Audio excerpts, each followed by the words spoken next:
দেশ বিদেশের ব্যবসা বাণিজ্য আর অর্থনীতির সব খবর নিয়ে আমন্ত্রণ ওয়ালটন স্মার্ট ফ্রিজ বিজনেস রিপোর্টে। প্রত্যাশা অনুযায়ী আয় আসছে না যোগাযোগের মেগা প্রকল্প থেকে চলতি বছর চালু হবে আরও কয়েকটি। আবারও চালু হচ্ছে জালিয়াতি করা ই-কমার্স প্রতিষ্ঠানগুলো আয় দিয়ে দায় পরিশোধের পরিকল্পনা।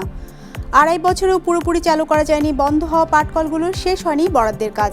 এমন সব খবর নিয়েই আমাদের আজকের আয়োজন। প্রত্যাশা অনুযায়ী আয় আসছে না যোগাযোগ খাতের বড় অবকাঠামো প্রকল্পগুলো থেকে। এরপরও অগ্রাধিকারের ভিত্তিতে চলতি বছরেই ঢাকা এলিভেটেড এক্সপ্রেসওয়ে এবং ঢাকা আশুলিয়া এক্সপ্রেসওয়ে নির্মাণ কাজ পুরোপুরি শেষ করা হবে বলে জানিয়েছেন সড়ক ও সেতু মন্ত্রী। মঙ্গলবার সেতু ভবনে এক অনুষ্ঠানে তিনি এসব কথা জানান। প্রায় 1.5 বছর হলো পদ্মার বুকে গাড়ি চলছে স্বপ্নের এই সেতুর উপর দিয়ে। হিসেব বলছে 2022 সালের 26শে জুন আনুষ্ঠানিক উদ্বোধনের পর গাড়ি পারাপার করে এখন পর্যন্ত 1252 কোটি টাকা আয় হয়েছে টোল বাবদ। একইভাবে এ পর্যন্ত 10 কোটি 72 লাখ টাকা টোল আদায় হয়েছে চট্টগ্রামে কর্ণফুলীর নিচে তৈরি করা বঙ্গবন্ধু শেখ মুজিব টানেল থেকে। আয়ের পরিমাণ প্রত্যাশার থেকে কম বলে জানালেন সেতুমন্ত্রী এই আয়োজনে। টানেলের ওপারে রাস্তাগুলো এখনো সরু, রাস্তাগুলো প্রশস্ত করা হচ্ছে, যে কোনো ইনকামটা যতটুকু হওয়ার কথা ততটুকু এখনো হয়নি। যেসব প্রকল্প আসছে বলে নতুন নতুন রাস্তা করা, 4 লেন 6 লেন আরও নতুন করে করা, যেমন ফরিদপুর থেকে বরিশাল, তারপরে চট্টগ্রাম থেকে কক্সবাজার, এইসব প্রকল্পগুলো আমরা নতুন করে হাত দিয়েছি এবং এগুলো ফিজিবিলিটি হয়ে গেছে। এখন কাজ আরম্ভ করতে হবে, এডিবি ফাইন্যান্স করতেছে। টানা তৃতীয় দফায় সড়ক পরিবহন ও সেতু বিভাগের দায়িত্ব নেওয়ার পর মঙ্গলবার প্রথমবারের মতো মন্ত্রী এসেছিলেন সেতু ভবনে। সেখানেই বললেন, অর্থনৈতিক এই টানাপোড়েনের সময়ে অগ্রাধিকারের ভিত্তিতে কাজ এগিয়ে নেওয়া হবে। জানালেন, ঢাকা এলিভেটেড এক্সপ্রেসওয়ের 50% নির্মাণ কাজ শেষ হয়েছে। 30% মতো অগ্রগতি হয়েছে ঢাকা আশুলিয়া এলিভেটেড এক্সপ্রেসওয়ের। শেষের পথে ঢাকা গাজীপুর বিআরটি এর প্রকল্প। ঢাকা এলিভেটেড যে এক্সপ্রেসওয়ে, এটার বাকি 50% কাজ শেষ করা। ঢাকা আশুলিয়া এলিভেটেড এক্সপ্রেসওয়ে নির্মাণ প্রকল্প, এই দুইটা প্রকল্পকে আমরা বিশেষ অগ্রাধিকার দিচ্ছি পরবর্তী 5 বছরের জন্য। এছাড়া যেসব প্রকল্পে আমরা ইনভেস্টমেন্টের জন্য ইয়ারডির মাধ্যমে একটা যোগাযোগ করা হচ্ছে, সেখানে যেখানে ফান্ডিংয়ের নিশ্চয়তা পাব, সেখানে আমরা কাজ এগিয়ে নিয়ে যেতে পারবো। এ সময় মন্ত্রী জানান, বড় প্রকল্পগুলোর সর্বোচ্চ ব্যবহার নিশ্চিত করতে কিছু কিছু ছোট প্রকল্পও বাস্তবায়ন করা হচ্ছে। এখন নিয়াজ মোর্শেদ, বিজনেস রিপোর্ট, মাছরাঙা টেলিভিশন। জালিয়াতির মাধ্যমে গ্রাহকদের টাকা লোপাট করা ই-কমার্স প্রতিষ্ঠানগুলোকে আবারও ব্যবসার সুযোগ দিতে চায় সরকার। ভোক্তা অধিকার সংরক্ষণ অধিদপ্তরের মহাপরিচালক জানিয়েছেন, অভিযুক্ত ওইসব প্রতিষ্ঠান চালু হলে তার আয় দিয়ে গ্রাহকদের পাওনা উদ্ধার করা হবে। মঙ্গলবার রাজধানীতে ই-কমার্স নিয়ে আয়োজিত এক আলোচনা সভায় এমন কথা জানানো হয়। একই সাথে প্রতারণা বন্ধে এ খাতের প্রতিষ্ঠানগুলোর নিবন্ধন কার্যক্রম আরও গতিশীল করারও তাগিদ দেওয়া হয় অনুষ্ঠানে। এক পণ্য দেখিয়ে অন্য পণ্য দেওয়া, আগে টাকা নিয়ে পণ্য না দেওয়া, এমন নানা প্রতারণার অভিযোগ আছে ই কমার্স প্রতিষ্ঠানগুলোর বিরুদ্ধে, যা প্রথমে বড় করে আলোচনায় আসে ইভেলি কাণ্ডের মাধ্যমে। একই সময় বেরিয়ে আসে আরও 52টি প্রতিষ্ঠানের প্রতারণার চিত্র। জানা যায় 531 কোটি টাকা লোপাটের খবর। এর মধ্যে আলিশা মার্ট, ইভেলি সহ বেশ কয়েকটি প্রতিষ্ঠান এখন পর্যন্ত গ্রাহকদের 387 কোটি টাকার দেনা শোধ করেছে সরকারের হস্তক্ষেপে। তবে গ্রাহকদের সম্পূর্ণ টাকা ফেরত এনে তাদের স্বার্থ সংরক্ষণের জন্য আবারও এসব প্রতিষ্ঠানকে ব্যবসা করার সুযোগ দিতে চায় সরকার। যে টাকাটা বার্ন হয়ে গেছে, বা ইভেন আপনার যে টাকাটা আপনার যারা গ্রাহকরা এই যে হাজার হাজার লক্ষ লক্ষ গ্রাহক প্রতারিত হচ্ছে, সেই টাকা কীভাবে ফেরত আসবে? সেই টাকাটা ফেরত আসতে হলে তো আপনাকে তাদেরকে বিজনেসের এই আবহাওয়ার মধ্যে রাখতে হবে। ভোক্তার স্বার্থ অবশ্যই আমরা দেখব, এবং সেই ভোক্তার স্বার্থ দেখার জন্যই আমাকে কিন্তু মাঝে মাঝে কোনো যে প্রতিষ্ঠানের পোটেনশিয়াল আছে, এইভাবে যারাই আসবে আমি তাদেরকে সাপোর্ট দেব। কারণ ওই তাকে সাপোর্ট দেওয়া মানে কিন্তু ভোক্তার স্বার্থ রক্ষা করা। ই কমার্সের ভবিষ্যৎ নিয়ে আয়োজিত এই আলোচনায় বলা হয়, আগে থেকে এ খাতের ব্যবসা নিয়ন্ত্রণে নীতিমালা না থাকায় সুযোগ নিয়েছে অনেক প্রতিষ্ঠান। তবে ওই কারসাজি ধরা পড়ার পর ই কমার্স প্রতিষ্ঠানের নিবন্ধন বাধ্যতামূলক করে ডিজিটাল ব্যবসার একটি নীতিমালা জারি করে বাণিজ্য মন্ত্রণালয়। কিন্তু প্রায় 2 বছর হতে চললেও মাত্র 68টি প্রতিষ্ঠানকে এর আওতায় আনা গেছে, যদিও এ খাতে ব্যবসা করছে অন্তত কয়েক হাজার প্রতিষ্ঠান। আমি 3 দিনের জায়গায় যদি 12 দিনে একটা প্রোডাক্ট ডেলিভারি করি, কাস্টমার কিন্তু তখন পণ্যটা নাও নিতে পারে। ক্যাশ অন ডেলিভারি ক্ষেত্রে যেহেতু 2 দিন 3 দিন 4 দিন পরে গেলে তার ইন্টারেস্টটা কমে যায়, সেক্ষেত্রে যত দ্রুত সম্ভব কাস্টমারের কাছে পৌঁছে দেওয়ার জন্য এটা আমাদের পৌঁছে দিতে হবে ই কমার্সকে। আইনের বিধিমালা না থাকার কারণে যারা অপরাধী, যারা অপরাধ করছে তাদেরকে কিন্তু শাস্তি দেওয়া যায় নাই। তো সেই কারণে আমরা গত বছর দেখেছি বাণিজ্য মন্ত্রণালয়ের উদ্যোগে অনেকগুলি উদ্যোগ নেওয়া হয়েছে, সেটা এখনও কিন্তু শেষ পর্যায়ে আসে নাই। কিন্তু তারপরেও আমরা ক্যাব থেকে বলবো যে আসলে প্রথম যেটা দরকার সেটা হলো যে ভোক্তাদের, ক্রেতাদের কিন্তু আসলে সুরক্ষা দেওয়া। স্ক্যাম যাতে না করতে পারে, আমরা বাণিজ্য মন্ত্রণালয় থেকে একটা এসওপি করেছি, এটা জানেন। এসওপি করার পরে আপনার ক্যাশ অন ডেলিভারি সিওডি ছাড়া আপনার এখন আর পণ্য ডেলিভারি নাই। আমরা ডিবিআইডি করেছি, এখন বিজনেস করতে গেলে আপনার ডিবিআইডি ম্যান্ডেটরি। আমাদের আরজেএসসি, আমাদের যে জয়েন্ট স্টক রেজিস্টার্ড যে কোম্পানি যেখানে রেজিস্ট্রেশন হয়, সেখানে খুব সহজ পদ্ধতিতে কোনো ফি লাগে না, এবং সেখানে মাত্র 800 জন ডিবিআইডি করেছে, অথচ ই কমার্সের ব্যবসা করছে এখন হাজার হাজার।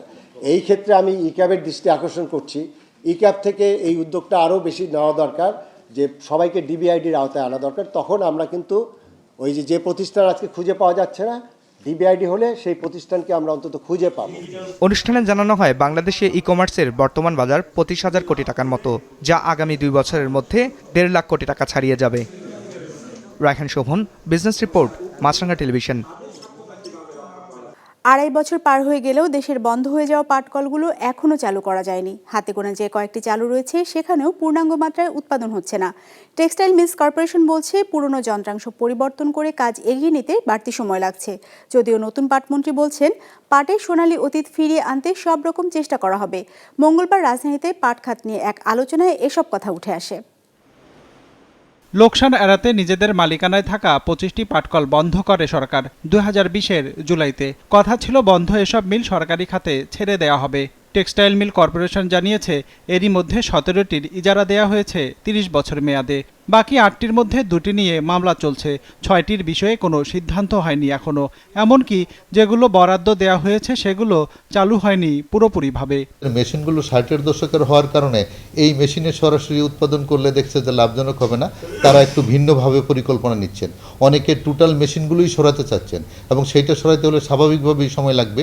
আর এখনকার পরিস্থিতি আপনারা জানেন যে এই মেশিন আনাও একটু ডিফিকাল্ট। আর আমাদের এই জুট মিলের মেশিনগুলো বাজারে খুব অ্যাভেলেবল না। আগে বলতে হবে যে আমায় মেশিন দেন, তারপরে তৈরি করা হবে, আর নাইলে হবে না। কাজে একটু সময় লাগে, এই কারণে মূলত ব্যবসায়ীরা একটু স্লো যাচ্ছেন সেখানে।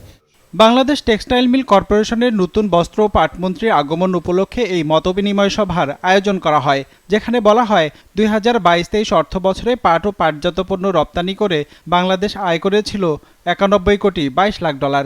আর চলতি 2023-24 অর্থ বছরের প্রথম 6 মাসে আয় হয়েছে 43 কোটি 60 লাখ ডলার, যা আগের অর্থ বছরের একই সময়ের চেয়ে 10.5 ভাগ কম। নতুন মন্ত্রীর কাছে তাই প্রশ্ন ছিল, কিভাবে বাড়াবেন এ খাতের ব্যবসা আর আয়। আমরা মাননীয় প্রধানমন্ত্রী শেখ হাসিনার নির্দেশনায় এদেশে পাট এবং পাটজাত দ্রব্যের রপ্তানি আয় আমরা একটি ঈর্ষণীয় পর্যায়ে আমরা যেতে পারব। পাট শিল্পের সঙ্গে সংশ্লিষ্ট যে সকল বিষয় রয়েছে সে বিষয়গুলি আমরা সমাধান করার চেষ্টা করব। পাটকে আবার তার পুরনো জায়গায় ফিরে নেবার জন্য রপ্তানি পণ্য হিসেবে তৈরি পোশাকের উপর নির্ভরশীলতা কমিয়ে বহুমুখী পাটজাত পণ্যের রপ্তানি বাড়াতে কার্যকর উদ্যোগ নেওয়ার কথাও জানানো হয় অনুষ্ঠানে। মাননীয় প্রধানমন্ত্রী রঞ্জিবুল মিজান, বিজনেস রিপোর্ট, মাছরাঙা টেলিভিশন। সকলকে চলমান গ্যাস সংকট আগামী 2-1 দিনের মধ্যে কেটে যাবে বলে জানিয়েছেন বিদ্যুৎ, জ্বালানি ও খনিজ সম্পদ প্রতিমন্ত্রী নসরুল হামিদ। বলেছেন, বিদ্যুৎ ও জ্বালানি সরবরাহ কিভাবে নিরবচ্ছিন্ন রাখা যায় সেই বিষয়টির দিকে গুরুত্ব দিয়ে এবার কর্মপরিকল্পনা সাজানো হবে।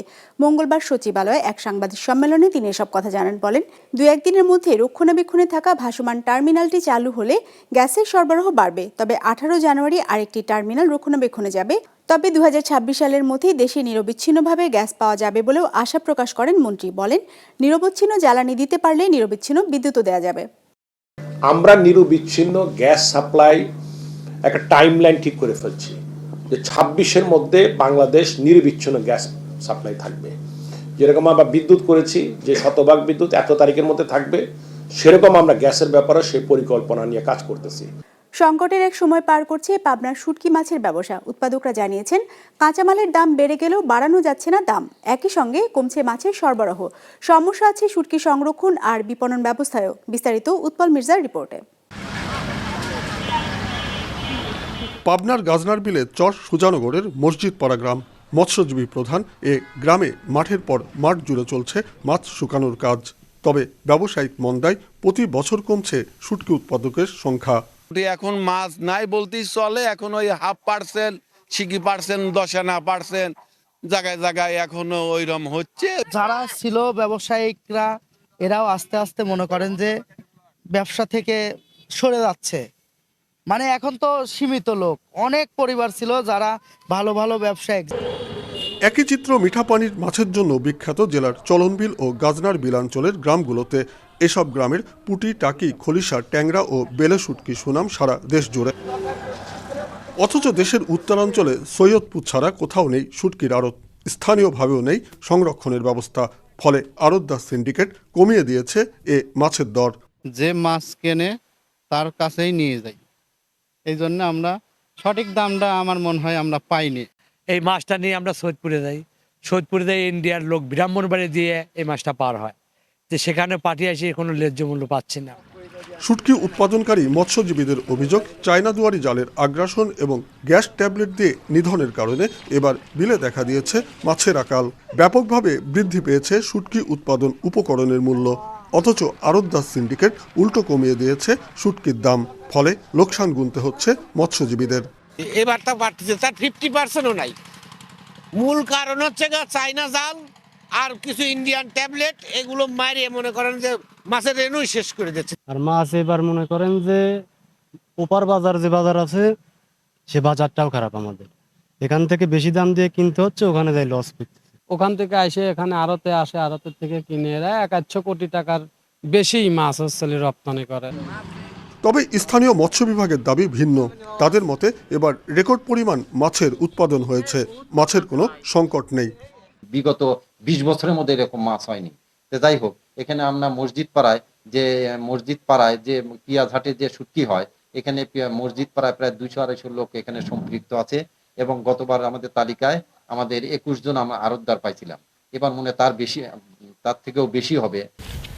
শুটকি সংরক্ষণের পাশাপাশি অভ্যন্তরীণ ও আন্তর্জাতিক বাজার সৃষ্টিতে সরকারি সহায়তা কামনা করেছেন স্থানীয় উৎপাদকরা। উৎপল মির্জা, বিজনেস রিপোর্ট, মাছরাঙা টেলিভিশন।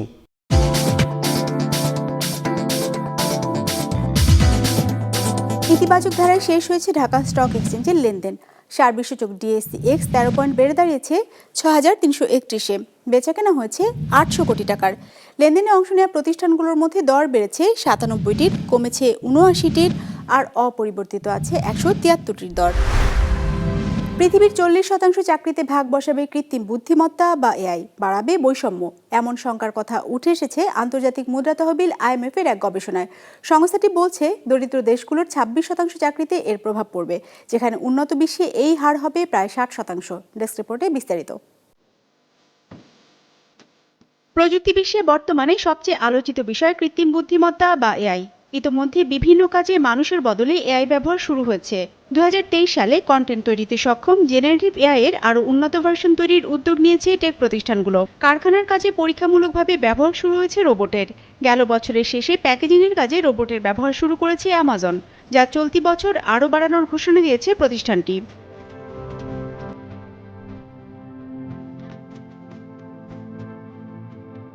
AI এর এমন অগ্রগতি নিয়ে বরাবরই শঙ্কা জানিয়ে আসছেন বিশ্লেষকরা। তাদের ধারণা, অচিরেই মানুষের কাজের জায়গা দখল করবে AI। এবার এমন শঙ্কার কথা তুলে ধরেছে আন্তর্জাতিক মুদ্রা তহবিল IMFও।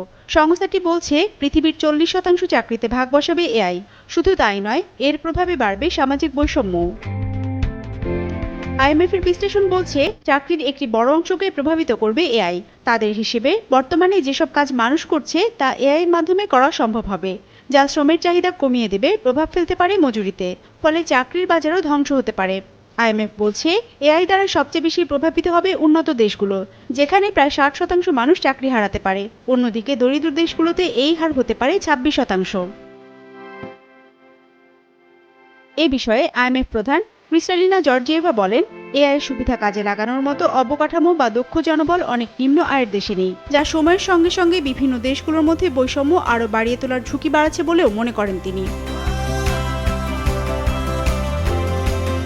এমন বাস্তবতায় এআই প্রযুক্তিকে নিয়ন্ত্রণে আইন প্রণয়নের পদক্ষেপ নিচ্ছে বিশ্বের বিভিন্ন দেশ। ইতোমধ্যে কৃত্রিম বুদ্ধিমত্তার ব্যবহার নিয়ন্ত্রণে বিশ্বের প্রথম বিস্তৃত আইন নিয়ে একটি অস্থায়ী চুক্তিতে পৌঁছেছেন ইউরোপীয় ইউনিয়নের নেতারা। যদিও আইনটি 2025 সালের আগে কার্যকর হবে না। এআই নিয়ন্ত্রণে নিজস্ব গাইডলাইন তৈরি করছে যুক্তরাষ্ট্র, যুক্তরাজ্য এবং চীন। শিগগিরই যা প্রকাশ করা হবে বলে জানিয়েছে দেশগুলো। বিজনেস রিপোর্ট, মাছরাঙা টেলিভিশন। দর্শক, আমাদের যে কোনো পর্ব নিজেদের সুবিধাজনক সময় দেখতে সাবস্ক্রাইব করুন বিজনেস রিপোর্টের অফিসিয়াল ইউটিউব চ্যানেল। ফেসবুক পেজে লাইক দিয়ে আপডেট থাকুন ব্যবসা বাণিজ্যের আলোচিত সব ঘটনা সম্পর্কে। আর আপনাদের মতামত জানান কমেন্টস অথবা ইনবক্সে। আজ এটুকুই, বিদায় নিচ্ছি, ভালো থাকবেন।